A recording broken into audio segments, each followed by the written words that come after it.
So hello guys, how are you? Welcome back. Social മീഡിയയിൽ ഇപ്പോൾ വൈറലായിക്കൊണ്ടിരിക്കുന്നത് ഹണി റോസ് ആണൊക്കെ.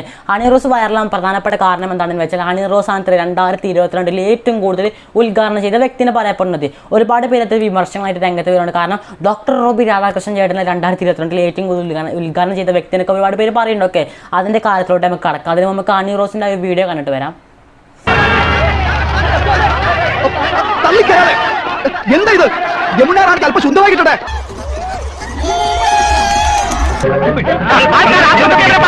പുതിയ വായനശാല ഞാൻ തന്നെ ഉദ്ഘാടനം ചെയ്യണമെന്ന് അവന്മാർക്ക് വലിയ നിർബന്ധം. എങ്ങനെ പോവും?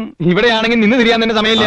ഇതിനും വേണ്ടി തനിക്ക് മാത്രം ഞാൻ കൊണ്ടുവരല്ലോ. എടാ, അസൂയപ്പെട്ടിട്ട് കാര്യമില്ല. ഇതിനൊക്കെ ഒരു വൈഭവം വേണം, യോഗവും. 52ാമത് സംസ്ഥാന ചലച്ചിത്ര അവാർഡിലെ മികച്ച ഉദ്ഘാടകയ്ക്കുള്ള അവാർഡ് ഹണി റോസ് സ്വന്തമാക്കി. ഒന്നും മനസ്സിലായില്ല. മനസ്സിലാക്കി തരാം. ഈ വാർത്ത തന്റെ ഔദ്യോഗിക ഇൻസ്റ്റാഗ്രാം പേജിലൂടെ പങ്കുവെച്ചുകൊണ്ട് ഹണി റോസ് ആണ് ഇപ്പോൾ നവമാധ്യമങ്ങളിൽ ചിരി പടർത്തുന്നത്. അയ്യോ മേഡം ഭയങ്കര തമാശക്കാരിയാണല്ലോ, ഇത്രയും ഞാൻ പ്രതീക്ഷിച്ചില്ല. ഇതിപ്പോ രാവിലെ തുടങ്ങിയതാ. ഉണ്ടോ ഒന്ന് കിട്ടുമോ? സൗത്ത് ഇന്ത്യൻ സിനിമാ ഇൻഡസ്ട്രിയിൽ സജീവ സാന്നിധ്യമായ ഹണി റോസ് കഴിഞ്ഞ കുറച്ച് കാലങ്ങളായി ട്രോൾ പേജുകൾ നിറഞ്ഞു നിൽക്കുന്നത് താരം നടത്തിയ ഉദ്ഘാടന ചടങ്ങുകളുടെ പേരിലാണ്. എന്ത് ചെയ്യാം, അതൊരു വീക്ക്നെസ് ആയിപ്പോയി. ഞാനിപ്പോ സ്പെഷ്യലൈസ് ചെയ്യാണ്.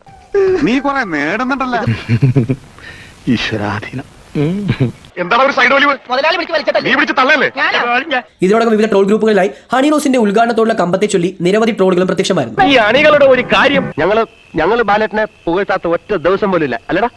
പിന്നൊരു കാര്യം, അവന്റെ 2 കൈകളും ഒന്ന് സൂക്ഷിച്ചു. അതെന്താ? അവന്റെ കയ്യിലിരിപ്പ് അങ്ങനെ.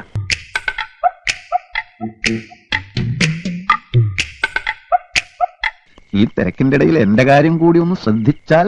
എന്നാൽ തന്നെ ട്രോളിൽ ട്രോളന്മാരെ അഭിനന്ദിച്ചുകൊണ്ട് ചില ട്രോളുകൾ ഇൻസ്റ്റാഗ്രാം പേജിലൂടെ പങ്കുവെച്ചുകൊണ്ട് ഹണി റോസ് എന്ന് ആരാധകർക്കിടയിൽ വ്യത്യസ്തമായ ഒരു മാതൃക സൃഷ്ടിക്കുകയാണ്. ഇപ്പോൾ ഹണി റോസിൻ്റെ ഒരു വീഡിയോ കാണാനും വിശ്വസിക്കുന്നു. അപ്പോൾ ഈ ഒരു വീഡിയോയിൽ പറഞ്ഞനുസരിച്ച് 2022 ഏറ്റവും കൂടുതൽ ഉദ്ഘാടനം ചെയ്ത വ്യക്തിനെ പറഞ്ഞത്, ഇനോഗ്രേഷൻ ചെയ്ത വ്യക്തിനെ പറയുന്നത് ഹണി റോസ് ആണെന്ന് പറയുന്നത്. പക്ഷേ ഇത് തികച്ചും തെറ്റായ കാര്യമാണ്. 2022 ഏറ്റവും കൂടുതൽ ഉദ്ഘാടനം ചെയ്ത വ്യക്തിനെ പറഞ്ഞത് ഡോക്ടർ റോബി രാധാകൃഷ്ണനാണ്. പിന്നെ എങ്ങനെ ഹണി റോസ് ആ ഒരു സ്ഥാനത്തേക്ക് വന്നതിന് നോക്കിയാൽ 2022 സ്ത്രീകളിൽ ഏറ്റവും കൂടുതൽ ഉദ്ഘാടനം ചെയ്ത വ്യക്തിനെ പറയുന്നതും സിനിമാ മേഖലയിൽ ഏറ്റവും കൂടുതൽ ഉദ്ഘാടനം ചെയ്ത വ്യക്തിനെ പറയുന്നതും ഹണി റോസ് ആണ്. അതുകൊണ്ടായിരിക്കും ഒരുപാട് പേര് 2022 ഏറ്റവും കൂടുതൽ മോസ്റ്റ് ഇനോഗ്രേഷൻ ആളിന് പറഞ്ഞത് ഹണി റോസായി മാറിയത്.